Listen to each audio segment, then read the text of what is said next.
खाना था जहाँ के नियम कायदे कानून कुछ अलग होते थे। इस जेल के कैदी डेली अपने घर से बस्ता टांग के यहाँ पे आते हैं दिहाड़ी करने। कई माँ बाप उनके बच्चों को खुद इस जेल में फेंक के जाते हैं ताकि उनका बच्चा जिंदगी में एक सक्सेसफुल दिहाड़ बन सके। दरिंदे रोक दे बच्चा। मैं अपनी दिहाड़ी करने वैन से जाता था। हमारी वैन वाले ड्राइवर का नाम था भैया जी और उसकी वैन का नाम था मैजिक, जिसका हर दूसरे दिन टायर पंचर हो जाता था। बच्चे लोग स्कूल जाके पढ़ना सीखे ना सीखे टायर पंचर बनाना जरूर सीख जाते थे। लेकिन भैया जी से मेरा अलग अटैचमेंट था। उनसे मेरे को दिल से नफरत थी। ये आदमी सुबह 5 बजे आके मेरे घर के सामने हॉर्न बजाता था। अरे भैयू, ओए भैयू, जल्दी से तैयार हो जा बेटा, 5 मिनट में निकलना है फटाफट। 9 बजे का स्कूल है यार हमारा। लेकिन ये आदमी सुबह सबसे पहले आके मेरे को लेता था।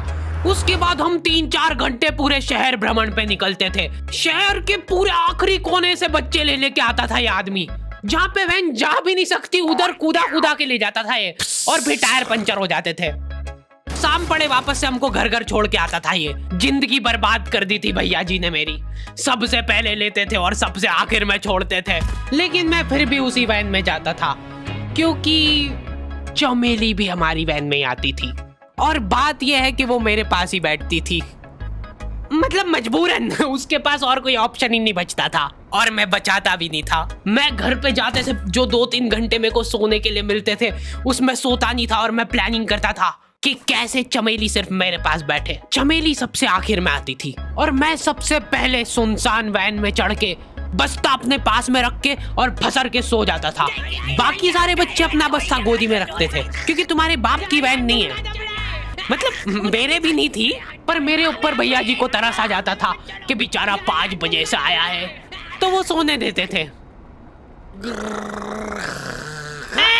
अरे कैसे चला रहा है ये गाड़ी? रुक जा, गाड़ी चलाना नहीं आती क्या? देखो, आदमी इतना तभी चिढ़ता है जब उसकी जिंदगी में कोई लड़की ना हो। नहीं है ना? नहीं, मैं समझ सकता हूँ लड़की ना होने का दुख दर्द। मैं भी किसी जमाने में लड़कियों की तलाश में गली मोहल्ले भटकता था। फिर एक दिन मेरे पास से वो निकली। जैसे ही मैंने हैपन खोल के देखा उसकी आईडी मेरे फोन पे चमक रही थी। हैपन ये एक रियल लाइफ डेटिंग ऐप है। यहाँ पे तुमको वो लोग मिलेंगे जो तुम्हारे आस पड़ोस से निकले हो कभी ना कभी। 100 किलोमीटर दूर रहने वाले लोगों से बात करके फायदा ही क्या जब तुम मिल ही ना पाओ। और अगर तुम्हारी घिनौनी शक्ल देख के यहाँ पे तुमसे कोई प्यार मोहब्बत नहीं भी करता है तो तुम फ्रेंडशिप तो कर ही सकते हो फिर भी। So go and check it out happen. Link is in the description. लेकिन मैं सोता नहीं था। मैं आंख बंद करके चमेली के घर का इंतजार करता था। तो क्योंकि चमेली आखिरी में आती थी तो वैन पूरी पैक पुक हो रखी होती थी। बच्चे बाहर उबल रहे होते थे और मैं अपना बस्ता पास में रख के एक्टिंग देखो एक्टिंग। और जैसे ही वो आती थी, हड़बड़ाना नहीं, ऐसे टाइम पे हड़बड़ाते नहीं है कि फटाफट बैग उठाया और आओ इधर बैठो जल्दी। मत करना ये हरकत, भाग जाएगी वो। ठरक नहीं झलकना चाहिए जरा सिक भी, एकदम सटल रखना है। क्या हुआ? और कहीं जगह नहीं है क्या? तेरे मुंह में मूत दूंगा मैं। अच्छा ठीक है, इधर ही बैठ जाओ। देख रहे हो एक्टिंग देखो तुम लौंडे की। ना जाने कौन सी नशीली खट्टी मीठी खुशबू लगा के आती थी चमेली। आज तक उसकी खुशबू है मेरी नाक में। मैं वो खुशबू का पूरा मजा ले ही रहा होता हूँ, इतने में एकदम भभका बास आती है निकाह से। जैसे ही मैं बाहर झांकता हूँ, मरा हुआ कुत्ता पड़ा है वहाँ पे। एक काली कार सूख करके निकली और मेरे बच्चे को मार दिया। कैसे करके निकली? शूक। ऐसे नहीं निकली थी, मैं यहीं पे खड़ा था, वो कार आई थी और जैसे ही वो बच्चा नीचे आया तब वो खड़ा, वो बच्चा चिल्लाया और फिर कार शूक करके भाग गई। उधर कुछ बच्चे ऑटो रिक्शा से भी आते थे स्कूल। ऐसा लगता था कि पूरे स्कूल के बच्चे इस एक ऑटो रिक्शा में ठूस ठूस के ले जाता है वो। ये ऑटो वाले और भैया जी दोस्त थे और अब ये बीच सड़क पे रेसिंग लगवा रहे हैं। इनकी गाड़ियां उबला रही है बच्चों से, पर फिर भी नहीं मान रहे ये लोग। नहीं जीतूंगा। स्कूल जाके वो पीछे मुलट के देख रहा है तो एक बच्चा नहीं बचा उसके ऑटो रिक्शा में। हमारे भैया जी बेचारे पीछे से उनके गिरे हुए बच्चों को उठा उठा के ला रहे थे। ये सब हरकतें करके हम लोग जैसे तैसे कैद खाना पहुंच जाते हैं। सुबह 5 बजे से निकलने के बावजूद हम लोग लेट पहुंच रहे हैं। वहाँ पे पहुंच के हमने देखा कि 4 लौंडे मरे हुए पड़े हैं। जिनको डॉन ने मारा है। डॉन हमारे स्कूल की इंचार्ज थी। डॉन का कद छोटा था और पेट मोटा था, और आश्चर्य की बात यह है कि समय के साथ उसकी हाइट कम हो रही थी। मतलब बड़े नहीं बड़े वो चलता एक बार को, पर इसकी कम हो रही थी। डॉन बहुत स्ट्रगल करके कार से स्कूल आती थी खड़े होके, क्योंकि बैठ जाए तो उसको सामने की सड़क नहीं दिखती थी। वो अलग बात है, खड़े होके भी पूरा नहीं दिखता था। हर रोज 2-4 कुत्ते कुचलते हुए आती थी वो। फिर मेरे को समझ आया कि रास्ते में जो कुत्ते दिखे थे वो डॉन इस कैद खाने में छत पे बैठी रहती थी स्नाइपर लेके। कोई भी कैदी कुछ गलत गतिविधि करता हुआ दिखता था तो वहीं पे, मैडम इनकी लाश का क्या करना है? अरे ये तो आपको पता ही है। कहाँ रह गए थे यार झमू दीदी, फटाफट ये खून वून साफ करो। झमू दीदी बुलेट से स्कूल आते थे और ये अफवाह फैली हुई थी पूरे स्कूल में कि उनके घर पे मर्सिडीज भी है, लेकिन झमू दीदी हम्बल रहना पसंद करते हैं। ऐसा कहा जाता था कि ये स्कूल ऑन पेपर झमू दीदी के नाम पे ही है, पर वो हम्बल रहने के लिए यहाँ पे झाड़ू पोछा लगाती है। वैसे मैडम इन्होंने करा क्या था? गैर कानूनी पेन फाइट का सट्टा खेलते थे ये लोग क्लास में।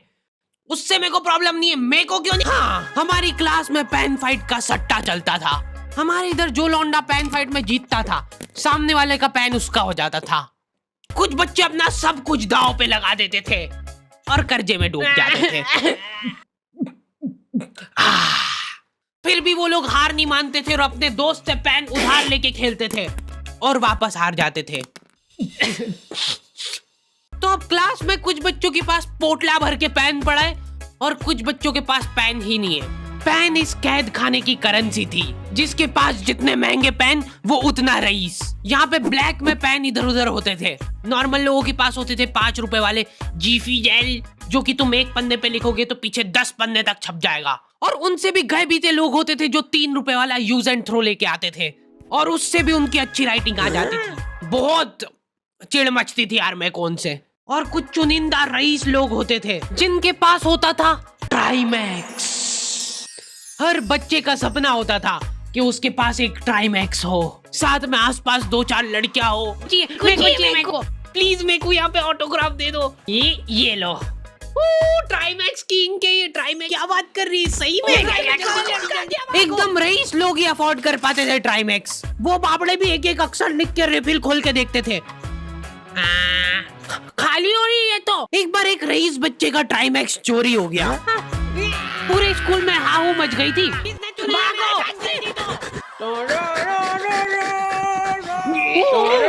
देखो, उस दिन हमको पता चला कि वो आदमी दौड़ भी सकता है। हमारे स्कूल में कुछ भी कांड हो रहा है, ये आदमी सबसे पहले दौड़ के आएगा, पूरा बैग खोल चोर, और बच्चों के बैग चेक करेगा। स्कूल वालों को भी इसकी सैलरी देते वक्त सबसे ज्यादा आखरती है। सैलरी किस चीज की? इस आदमी की शक्ल देख के ऐसा लगता था कि ये स्पोर्ट्स की आड़ में वैन वालों के साथ मिलके बच्चों की स्मगलिंग करता है। इस महान आदमी का नाम था भूषण। इसने अपनी जांग पे टैटू करा रखा था, भू अलग जांग पे, सड़ अलग जांग पे। सर कल से खो खो खेलने के लिए कितनी बजे आना है? वो तो बैग चेक करा पहले तू।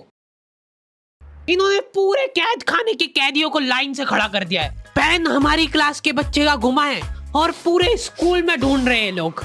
आखिरी में पता चलता है कि वो बच्चा घर पे भूल के आ गया था उसका पेन। सॉरी बेटा, एक फेट में मुंह देगा।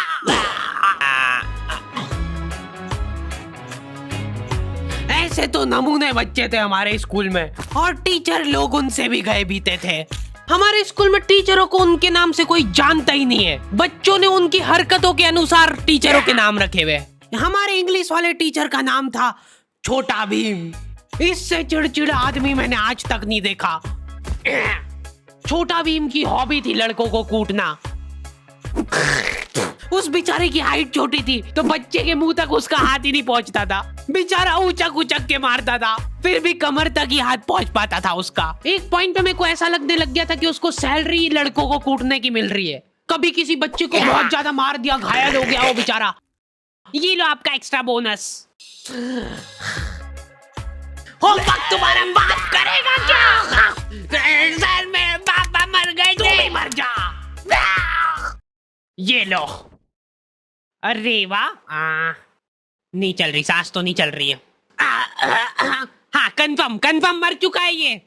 ओह ये लो आपका प्रमोशन हो गया है। लड़कियों से उसका अलग अटैचमेंट था।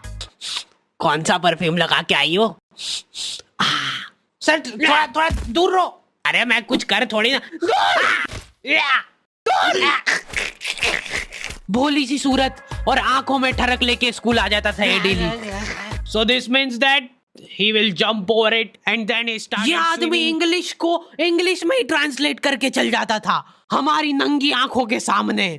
इधर वॉशरूम में मौत का नंगा नाच मचा रखा था लॉन्डो ने। 4 लॉन्डे दिन दिन भर वॉशरूम में जाके खड़े हैं, कुछ भी नहीं कर रहे वो लोग वहां जाके। उनको बस मन की शांति मिलती है वहां जाके। अगले दिन उन चारों ने प्लानिंग करी कुछ तो प्रोडक्टिव करते यार वहां जाके। अगले दिन वो सब पानी की बोतल लेके गए। अब वो पानी पी पी के हाथों हाथ मूत रहे हैं। और ये टीचर लोगों को प्रॉब्लम क्या है, बच्चे अगर वॉशरूम जा रहे हैं तो एक गया है तो अभी दूसरा नहीं जा सकता है। क्यों? तुम्हारे घर की लेटरिन थोड़ी ना है वो कि एक टाइम पे एक जना यूज कर सकता है। मान लो वो 2 जने अगर वॉशरूम में मिल गए तो वो क्या कर लेंगे ज्यादा से ज्यादा? भाई यहाँ का बल्ब निकाल लेते हैं ना। हाँ निकाल लो, फीस भरी है अपन ने। लॉन्डो को ऐसा लग रहा है कि इन्होंने फीस भर के पूरा स्कूल खरीद लिया है। 10 लॉन्डे कॉरिडोर में छाती चौड़ी करके चल रहे हैं प्रिंसिपल के सामने। प्रिंसिपल को इग्नोर कर रहे हैं ये लोग। इनको ऐसा लग रहा है कि इन्होंने फीस भर दी है तो प्रिंसिपल इनके पैर पड़ेगी। उनमें से आधों ने फीस भरी भी नहीं है। हमारा स्कूल बिल्कुल सेफ नहीं था। हमारे वॉशरूम में चोरियां हो जाती थी यार। बल्ब चोरी करने के बाद सब लोग अंधेरे में मूत रहे एक दूसरे के जूते पे। उधर उधर कर। उसके बाद पूरे वॉशरूम में कुछ दिख नहीं रहा है चोरी करने का। तो ये लोग हाँ नल उखाड़ के ले गए। नल कौन ले जाता है? कभी वो मछली वाले साबुन चोरी हो जाते थे, कभी ये फिनाइल की सफेद गोली को माउथ फ्रेशनर समझ के खा जाते थे। भाई भाई इसको चबा मत, इसको चूस, ज्यादा देर तक चलेगी ऐसे। ठंडक हो रही भाई, ठंडक।